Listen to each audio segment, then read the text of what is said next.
Good morning, Grenada. Good day wherever you are on the World Wide Web, live from New York. This is Saturday, June the 2nd. This is the New York Connection, and I am Harold Paisity.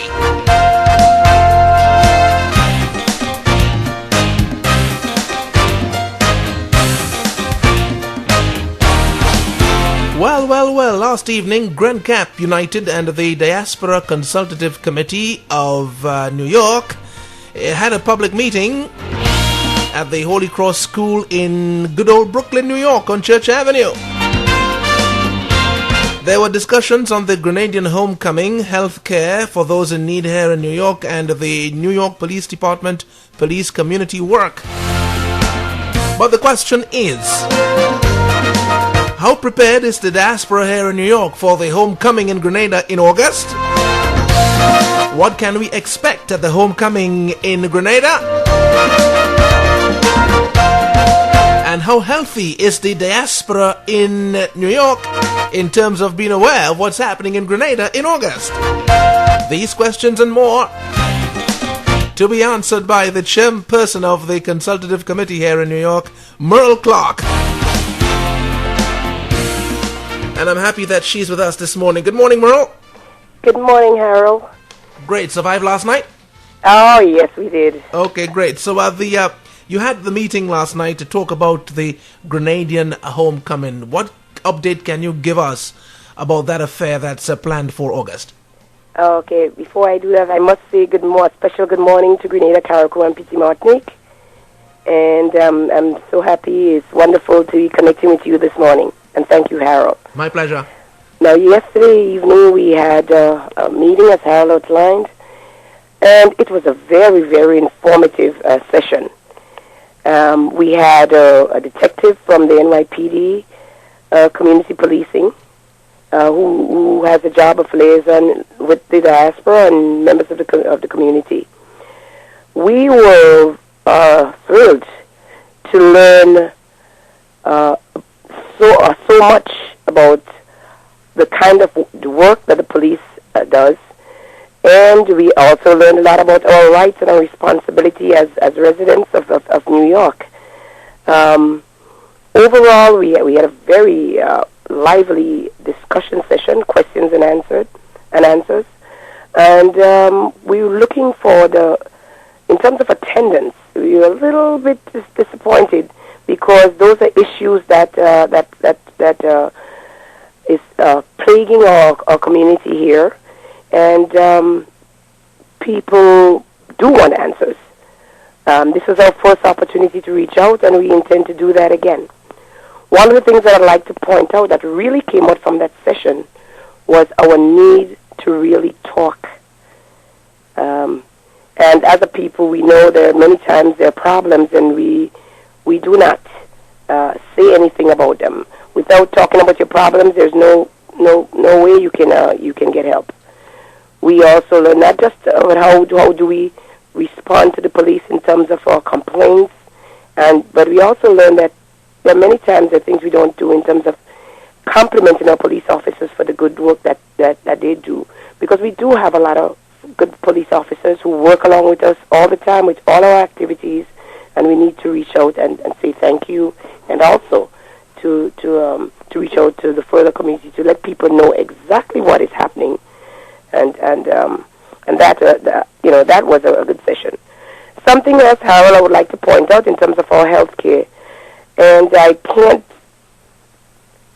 stop without saying that, and as the New York diaspora get involved in terms of health care in Grenada, the numbers that just came out over the week from the Department of Health here regarding the new incidence of HIV/AIDS infection. And sadly, our Caribbean community is way up at the top. There is increased incidence of HIV infection and the problem of AIDS among our West Indian community, and that's disheartening. The Caribbean Women's Health Association, their center, there were the representatives there to talk about health care, and they were able to provide us with information as to how we can access health care for everybody in our community. And that was a very moving session also.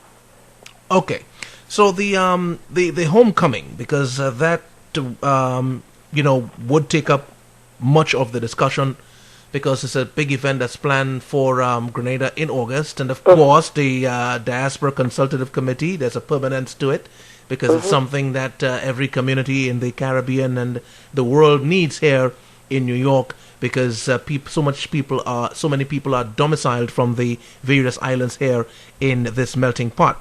So how are plans coming on for the homecoming, and are people energized and aware of what's happening and ready and raring to go?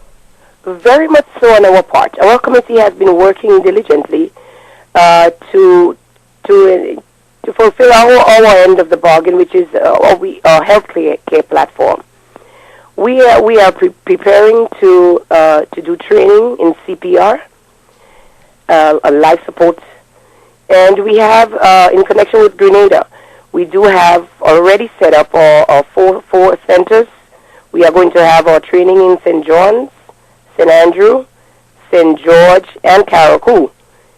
We're also working on the elderly. We have not forgotten them. We started our drive, and this is going pretty well, of obtaining incontinent briefs, diapers, which we will be distributing to every home for the aged when we do come to Grenada in August. In terms of our mental health, we're also doing mental health, and we are going to have 2 sessions in Grenada, one in Grenville, one in Carriacou, I should say 3, and another one specially for professionals here at Mongay, the mental home in Mongay. Amor, before you continue, could you break it down by dates, please? Let's start. Sure. Yes, sure. In fact, we know that I'll just start from the beginning. Say on Sunday, August the 3rd, will be the opening of the homecoming, and we will start with a mass at the Cathedral of the Immaculate Conception in St. George, and that begins at 8 o'clock in the morning. On Wednesday the 8th, we have the beginning of the thematic platform, and as I mentioned earlier, our theme is health. The New York, the Diaspora Consultative Committee in Washington, D.C. will be presenting their platform also. We'll also have the mental health training at Baines Hall in Grenville. And we also have, the DCC will be presenting on preservation and protection of the cultural heritage of Grenada. And that will take place on Church Street in St. George's. Now, on Thursday the 9th, we continue with our workshops. In workshop part 2, we also have a session going on in Carriacou.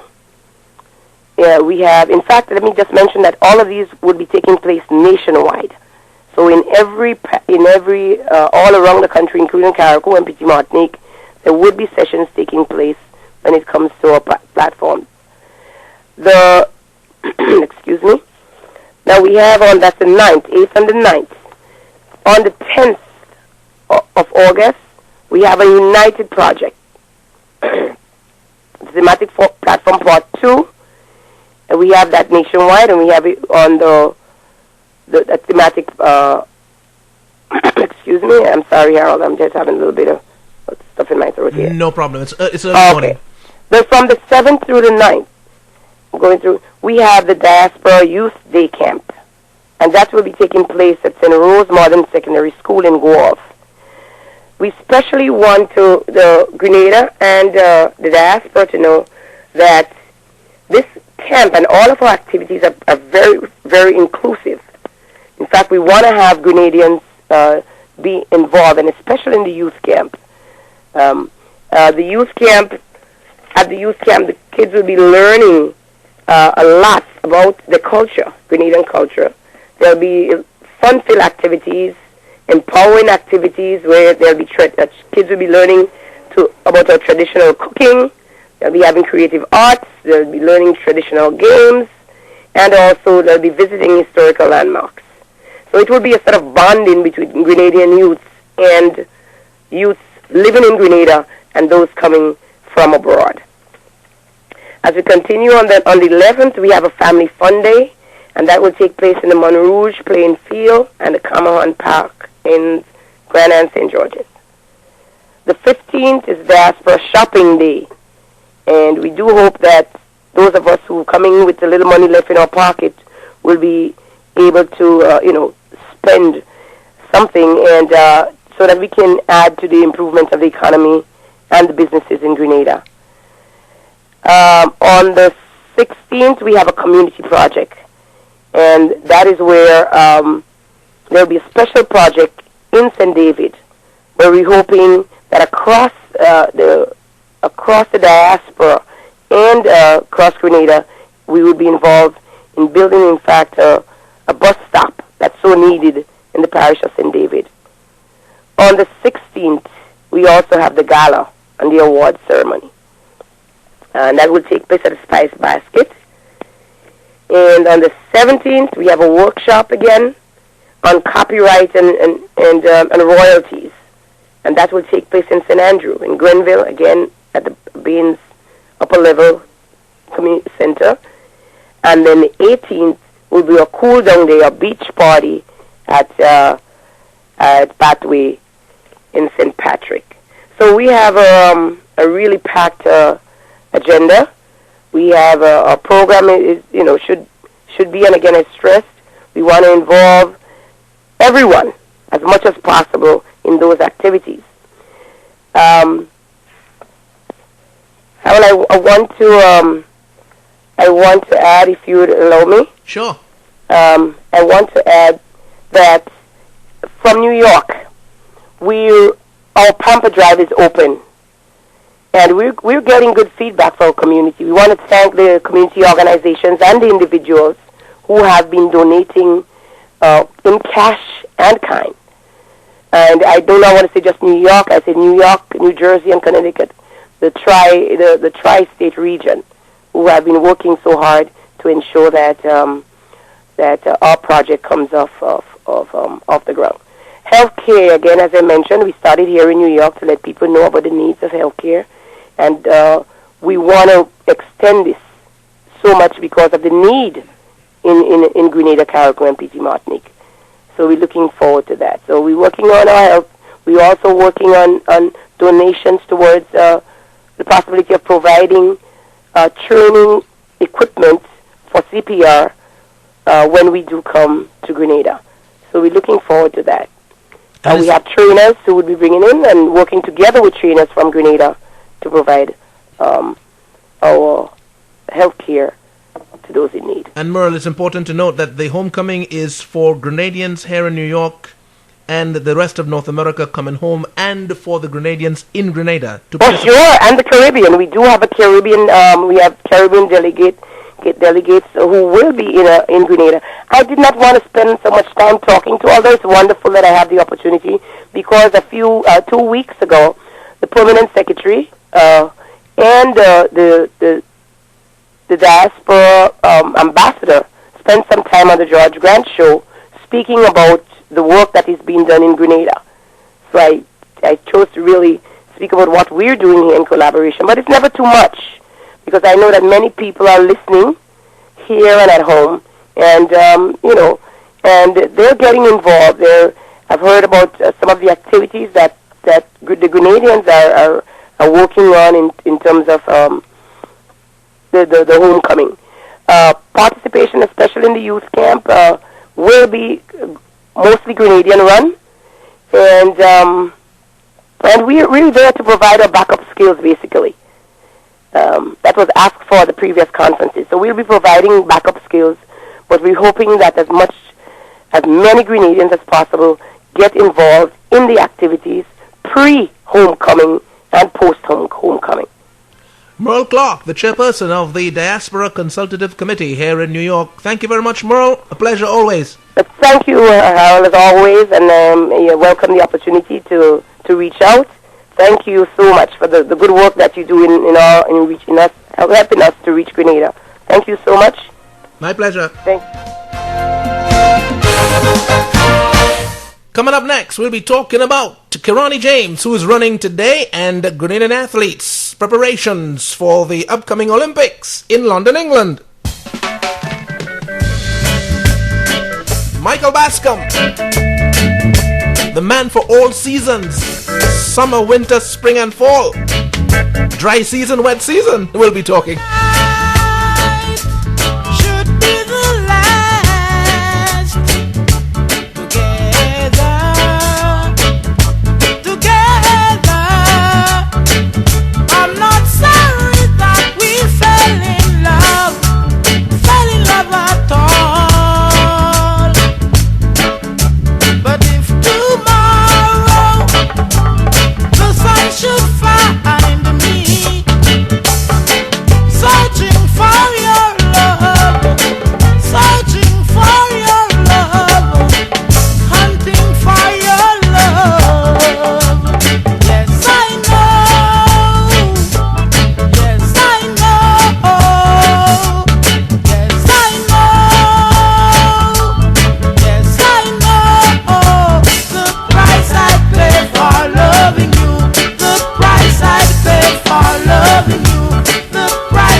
He was big in the 70s. Eric Donaldson, The Price.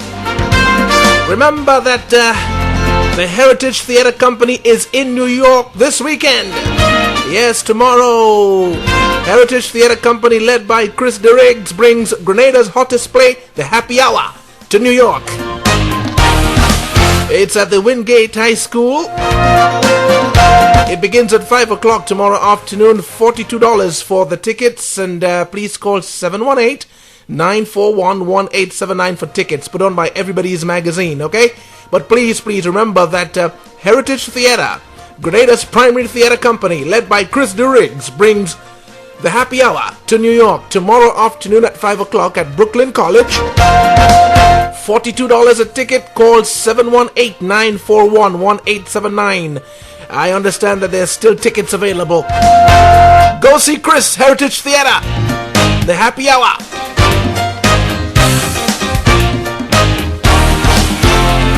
Well, Kirani James runs this afternoon in the state of Oregon at the Prefontaine Classic at Hayward Field. He's in lane 3. And that is one of the precursors of the Grenadian athletes as they prepare for London 2012. Michael Bascom is joining me now, and we'll be looking at that and other Grenadian athletes partaking in some events coming right up. Good morning, Mike. Good morning to you, Harold. Good morning to listeners.